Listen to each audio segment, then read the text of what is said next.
right, so we kind of went over this quickly the other day, but I did just want to go through it, right? So the problems you're looking at, the E's in the problems are, they're not variables.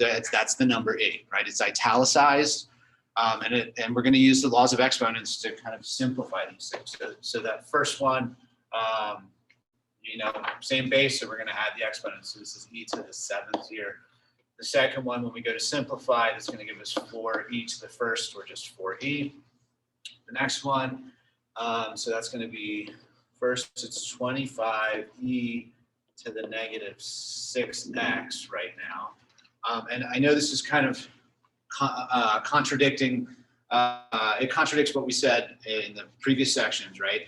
But when you're working with E, depending on what publisher or textbook you're working in, E is often left raised to a negative exponent.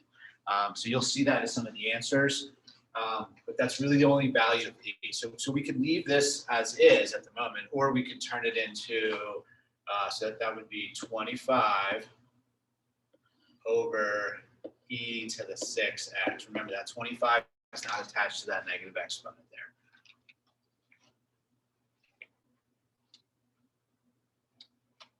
Right, so then how do we use our calculator if we have to approximate e, if you haven't figured this out yet already? So we have e to the 4th and e to the negative 0.09. Right, so if we want to do this.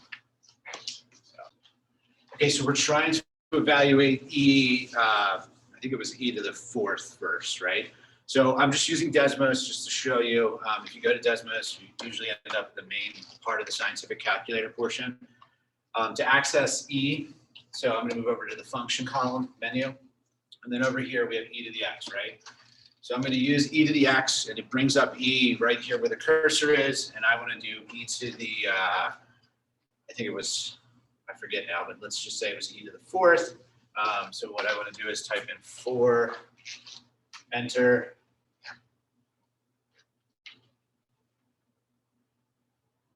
Enter, of course. Hold on. Oh, I couldn't see my enter button.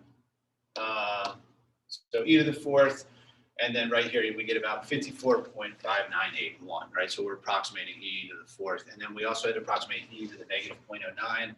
Same thing, right? So use access the e function on your calculator, and then we're going to raise it to the negative point or 0.09, and then there it is, 0.9138, and so on. So it's pretty easy to use on your calculator. Just need to know how to navigate to the e function or e number on your calculator.